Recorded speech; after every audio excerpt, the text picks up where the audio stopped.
안녕하세요. 전공별 AI 활용 7조의 기말보고서 발표를 맡게 된 미생물학과 양다연입니다. 윤영주님은 프로젝트 기획안, 변화진님은 PPT, 이채연님과 정가은님은 데이터 분석을 담당하였습니다. 발표는 4주차에 제출하였던 중간보고서 내용과 데이터 분석 결과, 최종 프로젝트 기획안 순으로 진행하겠습니다.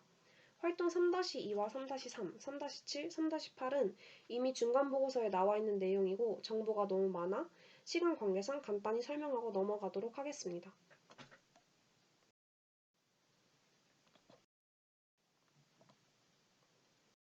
활동 3-2는 주제 선정 및 문제 구체화입니다. 코넬 조류학 연구소는 새를 연구하기 위한 머신러닝 어플인 이벌드를 출시하여 일반 시민들이 주변에서 어떤 새들을 관찰했는지를 기록하는 프로그램을 진행하였는데요. 최근 새뿐만이 아니라 다른 야생동물들 또한 다양한 위기에 놓여 있어 시민들과 함께 이들에 대한 도움을 줄 수 있는 해결책을 찾아 어플을 개발하고자 주제로 선정하게 되었습니다. 활동 3-3의 문제 확인 부분은 가설 및 해결안과 사실, 더 알아야 할 것, 필요한 자원으로 이루어져 있습니다. 우선 가설 및 해결안은 총 7가지입니다. 앱 사용자를 통해 날짜, 기후, 장소 등의 데이터를 얻는다. 사용자가 제공하는 정보를 전문가가 검토 후에 업로드한다 등이 있습니다. 이 주제를 해결하기 위해 알아본 사실은 야생동물은 상과 들과 같은 환경에서 자라는 조류, 파충류 등의 동물을 말한다. 인간의 자연에 대한 지나친 개발로 인해 많은 종들이 빠르게 사라지고 있다. 전국의 야생동물 센터들은 다치거나 조난당한 동물들을 구조, 치료, 재활 후 자연으로 돌려보냄으로써 생태계 보호에 힘쓰고 있다 등이 있습니다. 다음으로 이 주제를 해결하기 위해 더 알아야 할 것은 6가지로 정리해 보았습니다.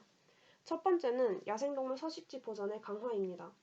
멸종위기종 분포의 변화 양상을 분석하여 신규 서식지를 발굴하고 은식처를 제공하는 섭식 활동의 여건 개선과 유도 펜스, 생태 통로 등의 설치를 위한 야생동물의 이동 경로를 파악합니다. 두 번째는 서식지의 보전기관 지정입니다. 환경부에서는 서식지 내 보전이 어려운 야생동물을 서식지 외에서 체계적으로 보전 및 증식할 수 있도록 서식지 외 보전기관을 지정했습니다. 세 번째는 국민 체감도 제고 및 협업 강화입니다. 기업과 지역 주민의 생물 보전 인식을 제고하여 협력을 통해 마을 멸종 위기종을 보호합니다. 네 번째는 야생생물의 전국 조사입니다. 국립환경과학원의 주관으로 멸종위기 야생동물의 보호와 관리를 위하여 매년 멸종위기종 서식 실태를 파악 중입니다. 다섯 번째는 야생동물 구조센터의 운영입니다. 생물들에게 영향을 주는 인간의 활동을 스스로 규제할 수 있도록 환경윤리의식을 고취합니다. 마지막은 멸종위기종 보건지휘본부 구축 및 운영입니다. 이는 소속기관의 기능을 조정하여 통합관리체계를 구축합니다. 다음으로 필요한 자원은 야생동물들의 위치 데이터, 시간 정보, 해당 종에 대한 정보 등이 있습니다. 활동 3-7은 문제 원인 및 해결 방안에 대한 내용입니다. 저희 조는 이 프로젝트의 주요 원인을 총 3가지로 정리하였습니다.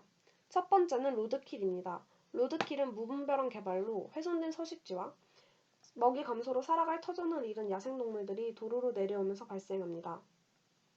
이를 해결하기 위해 앱 사용자가 로드킬을 당한 야생동물을 발견했을 때 위치 서비스를 기반으로 신고기관에 정보를 제공한 후 로드킬이 자주 발생하는 지역에 생태통로, 야생동물 출현주의 표지판을 세움으로써 로드킬 감소를 도모할 수 있습니다. 따라서 연도별 로드킬 발생 건수의 데이터 분석을 통해 해결할 수 있습니다. 두 번째는 포획덫입니다. 불법 밀렵과 유해조수 포획으로 인해 야생동물이 포획덫에 잡히고 포획덫의 관리가 부족한 탓에 야생동물들이 다치고 죽는 경우가 많습니다. 이러한 포획덫의 문제는 부상당한 야생동물의 제보를 앱의 GPS 위치 정보와 함께 받고 근처에 있는 야생동물 치료센터의 정보를 제공하는 동시에 센터에 제보함으로써 해결할 수 있습니다. 또한 치료와 함께 야생동물 서식지에 설치된 포획덫의 관리를 신청하여 후에 이런 일이 반복되지 않도록 할 수도 있습니다. 여기서 필요한 분석 방법은 지역별 천연 기념물 분포 그래프 분석입니다. 마지막은 야생동물에 대한 자료가 부족하다는 것입니다. 사람들의 무관심과 관찰의 한계로 야생동물의 구별이 어렵기 때문에 야생동물의 정보 부족으로 이어집니다. 이를 해결하기 위해서는 야생동물 사진 데이터와 위치 데이터 등을 이용하여 AI가 해당 종에 대한 정보와 이들을 보호할 수 있는 방법을 제공해야 합니다. 따라서 국내 공원별 서식 동물 종수 분석 데이터가 이에 해당합니다. 활동 3-8은 프로젝트 기획안입니다. 현재 기후변화와 인간의 자연에 대한 지나친 개입 때문에 많은 종들이 빠르게 사라지고 있습니다. 이에 영국 리즈대와 옥스퍼드대 공동연구팀은 2050년에 서식지를 잃게 될 육상 야생동물이 약 90%에 이를 것이라고 분석했습니다.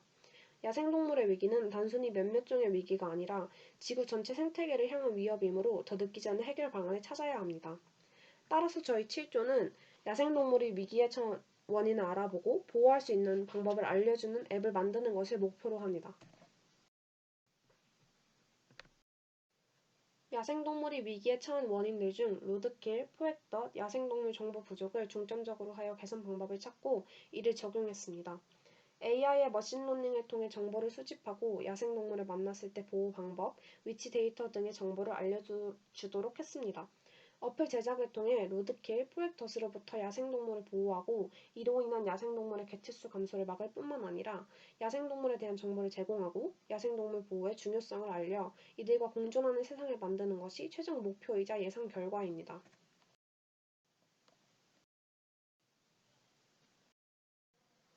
다음은 데이터 분석 결과입니다. 저희는 총 5가지의 데이터 그래프를 분석하였습니다. 첫 번째로 연도별 로드킬 데이터 그래프는 연도별 로드킬 빈도를 거리당 건수로 나타낸 데이터로 활용했습니다. 건수 퍼 킬로미터 데이터를 기반으로 X축은 연도, Y축은 발생 건수인 라인 차트로 시각화했습니다. 최근 들어 로드킬 발생 건수가 감소하기는 했지만 여전히 주의가 필요합니다. 따라서 야생동물 보호를 위해 로드킬 예방이 필요함을 알 수 있습니다. 두 번째는 2020년 지역별 로드킬 발생 건수 데이터를 막대 차트로 시각화한 지역별 로드킬 발생 건수 그래프입니다. 대전 충남, 충북, 강원, 수도권, 전북, 대구 경북, 광주 전남, 부산 경남 순으로 로드킬 발생 건수사가 많음을 알 수 있습니다. 이 그래프 분석을 통해서 우리는 로드킬 사고 다발 지역을 특정해 미리 사고를 예방하는 등의 조치를 취할 수 있습니다. 세 번째는 총 천연기념물의 수를 그래프로 나타낸 분포 그래프입니다. 그래프의 X축은 연도로 Y축은 천연기념물 수로 나타내었습니다. 우리나라는 중요성, 희귀성, 고유성 등을 가진 동물들을 보호하기 위해 천연기념물로 지정하여 보호하고 있습니다. 그 결과 2019년부터 2020년 사이 지정된 천연기념물의 수가 증가한 것으로 확인되었습니다. 2014년에는 지정된 천연기념물의 수가 눈에 띄게 증가한 것을 볼 수 있습니다. 네 번째는 X축이 연도, Y축은 천연기념물 수로 되어 있는 지역별 천연기념물 분포 그래프입니다. 2019년과 2020년의 지역별 천연기념물의 데이터 변화를 분석 비교하기 위함입니다. 초록색 막대로 표시되어 있는 전국은 여러 지역에 걸쳐 서식하는 동물을 나타냅니다.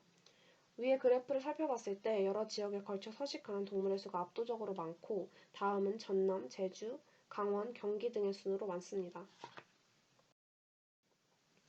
마지막은 X축은 연도, Y축은 동물의 종수로 국내 공원별 서식 동물의 종수를 나타낸 그래프입니다. 1996년부터 2006년까지의 정확한 자료가 없어 그래프 중간에 데이터 값이 0이거나 수가 갑자기 크게 감소한 부분은 동물 세부종의 자료 중 빠진 것입니다. 빠진 자료들이 있기는 하지만 이 그래프를 통해 지역별로 존재하는 종수에 어떤 차이가 있는지를 대략적으로 알아볼 수 있습니다. 2020년을 기준으로 지리산에 서식하는 동물의 종수가 가장 많고 서백산, 한려해상, 다도해 해상, 우대산, 한라산, 속리산 등의 순으로 증가합니다.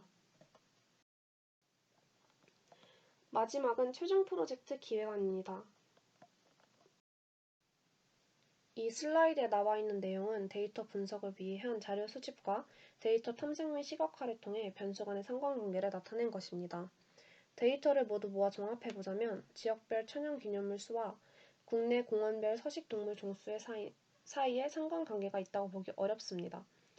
경기도에 서식하는 천연기념물의 수는 5위지만 경기도에 위치하는 국립공원에 서식하는 동물 수의 순위는 낮고 제주에 서식하는 천연기념물의 수는 전남 다음으로 많지만 제주 한라산에 서식하는 동물 종수는 6위입니다. 이처럼 지역별로 서식하는 동물의 수와 국내 공원별 서식 동물 종수 간의 상관관계는 있다고 보기 어렵습니다.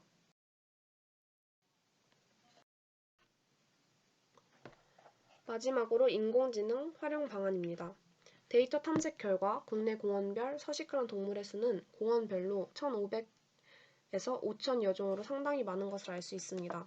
사람들이 모든 동물을 구분하는 것은 현실적으로 매우 어려운 일이기 때문에 동물 종을 구분하는 데 있어서 인공지능을 활용할 수 있습니다. 이상으로 발표를 마치겠습니다. 감사합니다.